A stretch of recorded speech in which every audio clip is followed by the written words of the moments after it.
Welcome to the Sykes, the Bottom Line Pharmacy Podcast, your regular dose of pharmacy CPA advice to fuel your bottom line, featuring pharmacists, key vendors, and other innovators. Your checks, yes. Okay, everybody, welcome back to another episode of the Sykes Bottom Line Pharmacy Podcast. And we're here in 2023, and with 2023, there's a lot of talk going around with the dreaded DIR fees and what's around the corner with DIR fees. As most of you out there listening know, the DIR fee rule is going to kick in the first part of 2024. When that happens, the DIR fees essentially are going to be at the point of sale with lower reimbursements there. But you're also going to have that, what they call the hangover effect of 2023 DIR fees coming due in the first quarter of 2024. So you're going to have reimbursements cut at the point of sale there for 2024, beginning in 2024. But you also have those DIR fees from 2023 coming due in that first quarter. So that's kind of what's ahead and where things are going. And that's getting the discussion going on DIR fees. And of course, what can pharmacies do to plan around that and be prepared?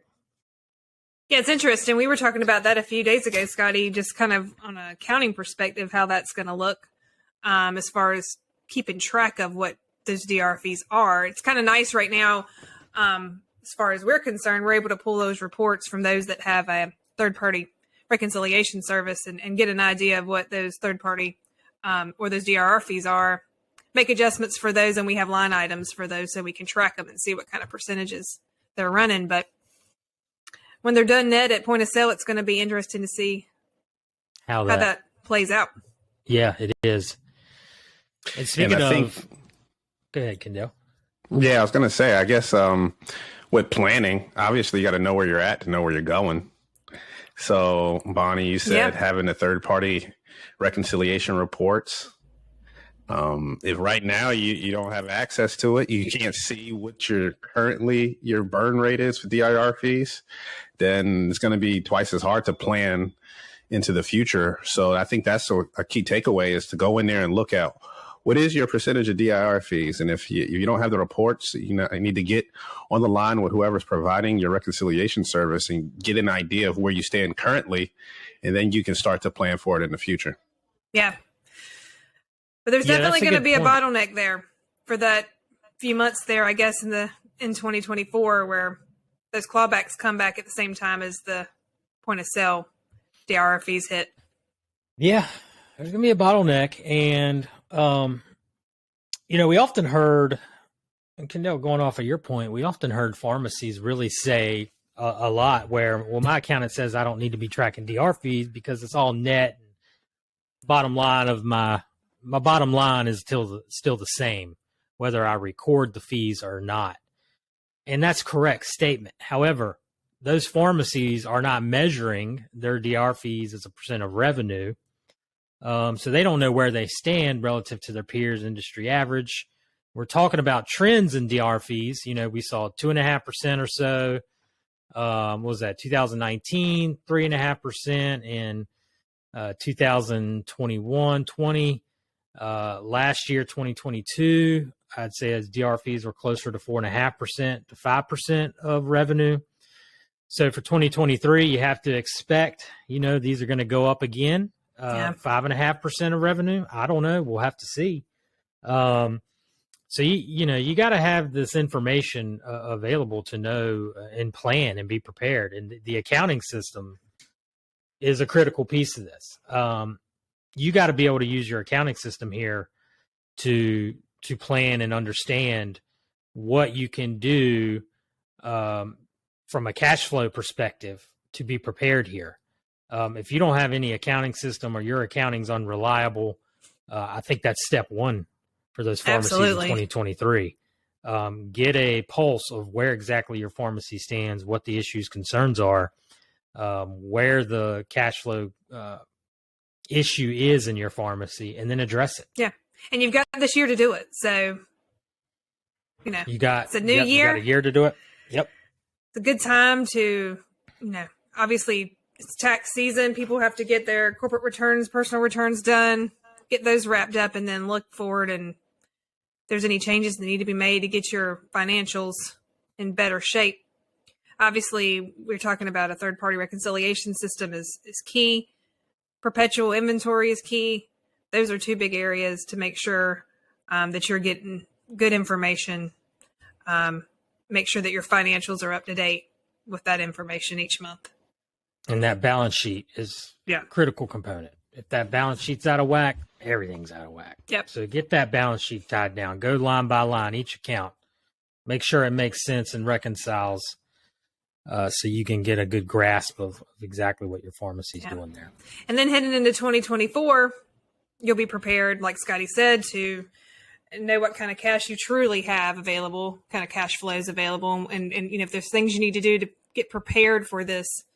Is this apocalypse, DIR Fee Apocalypse? Is that what you told me this morning? It's always been a DIR Fee apocalypse. Those daggone DR fees. It's a shame what, that these are even in the marketplace, in the industry, but they are. And, as NCPA would say, and they've done a good job bringing attention to this matter, but as they would say, this is the beginning of the end for DR fees. So yes. Hopefully they're right there and we continue to see improvement. But, with that accounting piece, when you have that fundamental system in place and you can get a pulse of where you are, then you can start to see, where maybe I need to be focusing on in my pharmacy, whether it's expanding my revenue to cash-based revenue sources, niche services, clinical services, whatever it is to bring in some additional cash-based revenue in your pharmacy, not just relying on scripts, could be I think it's going to be a big piece for all pharmacies, but it could be a bigger piece for some pharmacies over others. It could be a technology issue or a workflow efficiency issue with payroll. It could be a DR fee issue in general. What we see, pharmacies that are below average with DR fees, they're engaged with DR fees. They're doing everything they can to keep them down. Yeah, they have a grasp on their DR fee. They understand what can impact those DR fees. Sync, adherence, the right medications. They have the DR fee estimates in their point of sale system. They're engaged in that process with those DR fees as much as they can be, and they're oftentimes below average. It could be a debt issue. It could be a shareholder or an owner draw taking too much money out of farms. So there's a whole lot of things you can explore with that accounting system to help build up that cash flow for 2023 going into 2024. Yeah, I agree. I mean, it's the first step. You really have to get that in order to be able to move forward with anything else. And I think as you're looking at the DIR fees, some clients I hear are looking at it, and the way they lower their DIR fees is once they know what's going on and which prescriptions are just eating them alive. Sometimes they're actually losing money. If they're looking at the DIR fee report, they see that after the DIR fees, they're losing money. So you're paying someone to fill scripts that you're losing money on. Once you eliminate those scripts, then all of a sudden your DIR fee percentage can look better also. So I think this is a good, you got to track how are you performing, what's your percentage, and then you also have to track what changes do I need to make, and even what scripts I'm filling based on the impact of the DIR fee. So this could be something that can improve your business going into 2024 in general, outside of I'm afraid to attempt to say the word, the DIR fee apocalyptic. That's coming. Yeah, there we go. Say it 3 times. But it's a shame. It really is a shame, when you think about it, where a pharmacy, a patient comes in your pharmacy and you can't fill that script because you're going to lose $300. Yeah. I've heard several instances where pharmacies were like, well, I've never put in my DR fee estimates in my point of sale. I thought I was making $1,000 on the script. Yep. They're losing $300. Yep.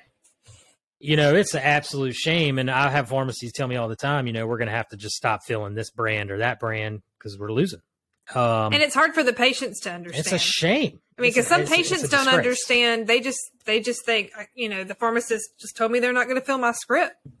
Yep. And so it's tough. And sometimes, I've had pharmacists tell me, they will continue to fill some scripts for patients where they're losing money. That's really where you have to make that decision. If they're looking at the full picture to keep that patient, they've got 8 other things they're doing for them, and maybe they're only losing 20 on that one or whatever. And so they keep it to keep the whole, the patients. It's really it's a patient by patient thing. It's like you said, it's terrible that you have to even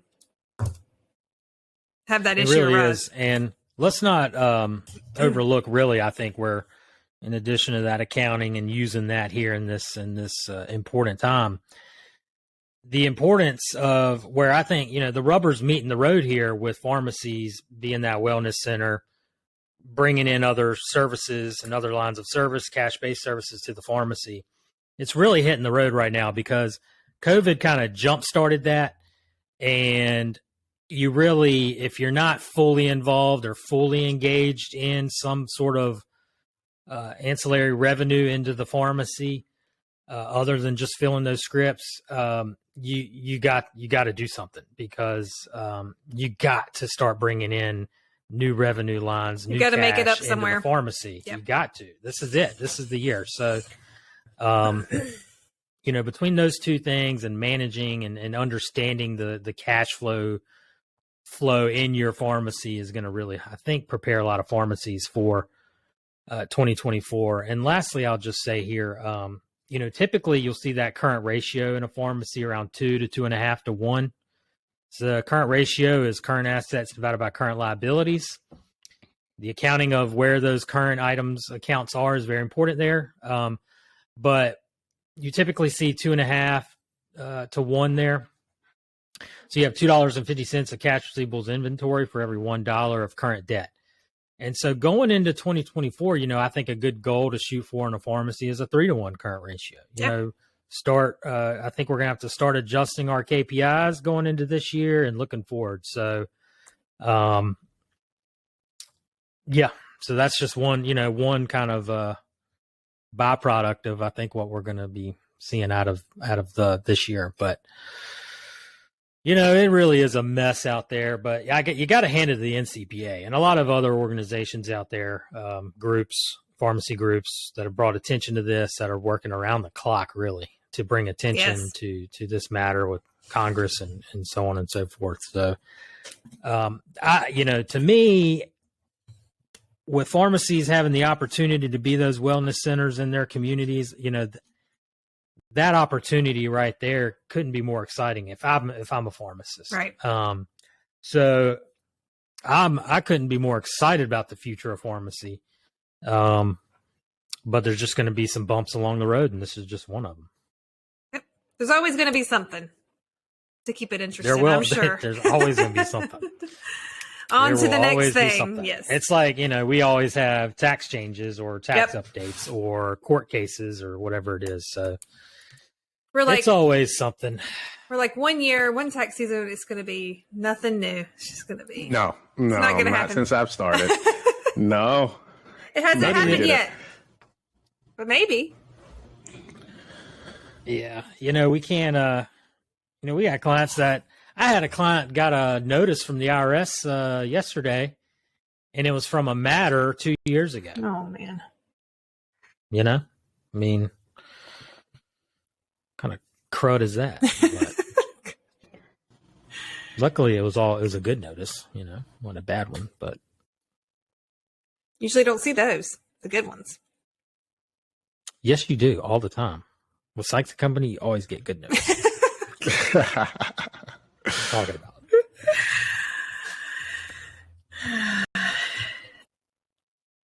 Well, so, all you listeners out there, I guess my bottom line, we'll go into the bottom line here. I think my bottom line is pharmacies control what you can control this year, which is your accounting system, your accounting, your books and records, understanding what's going on in your pharmacy, understanding that cash flow in your pharmacy, where the cash flow concerns are, how does it all work in your pharmacy? And then I think another thing you can control is, what lines of revenue you're bringing in the pharmacy. Find that niche, find that area in your pharmacy that you can that works for your community, and jump on that and service your patients. Yeah, and I'll jump in there, and I would say, figure out where you're at, and then next figure out where you're going. So, especially when it comes to DIR fees, if whatever mechanisms that you have to track it currently, I'd utilize those and to say where am I at right now, and then from there you can kind of get an idea of what the cash flow that you need for the end of the year. And that's where you're going. That's where you're headed. Make whatever changes, whether it's not the same distributions you usually take, or not the same bonuses you used to give, or whatever internal processes that you need to do. But you have several months to plan for it, but you have to know where your starting point is first. Yeah, my bottom line would just be to, use these bumps in the road, like these DIR fees, the DIR Fee Apocalypse, to as just an opportunity. There's always something, COVID hit. You have to figure out how to make it work. There's always going to be something there that you've got to figure out, how to keep the pharmacy going. Obviously, look outside of the box, like we keep talking about. Have your accounting in order, but look outside of the box at different revenue options, like we've mentioned. STW would say it's the mindset. Yeah, have that mindset. Yeah, have a good mindset. Be positive. Figure out a way to work around it. And there'll be something the next day. But there are definitely opportunities out there and other options out there to increase revenue, increase cash flow, to make it through this DIR fee. Fun. Yeah. If you need ideas, watch the podcast that we did with TW. That was that one kind of blew everyone's mind. Lots of ideas there. A lot of great feedback from that one. Yeah, and if you haven't already, subscribe, save. I don't know what do they say? Like, subscribe, thumbs up, save, thumbs up, comment. Yeah, definitely comment. And we watch the comments. Yeah. We answer the comments. We do. And also, it kind of gives us ideas of what's on the minds of the listeners for future podcasts. So if there's something that you want to hear about, or something you're thinking about getting into, we have a great resource of pharmacists that we lean on that's tried it and done it, and we can tell some of those stories and experiences. So definitely a way to kind of get the content that you want to hear just by commenting. Yeah, we love some information or anything you want to hear. We'll be glad to try and work it into our podcast schedule. But we got a good, we got a big lineup this year, so we're excited, and we appreciate everybody listening in and your support and keeping us on the top of your podcast lineup. So with that, we'll say best of luck this 2023, and don't be too scared by the DIR Fee Apocalypse. It will be okay. We'll get through this together. We'll make it. All right. Alrighty. And that's the bottom line. That's the bottom line. We the best. Your accounting is a mess. There's no need for you to stress. Go online and request from the best. We the best. Sykes and Company.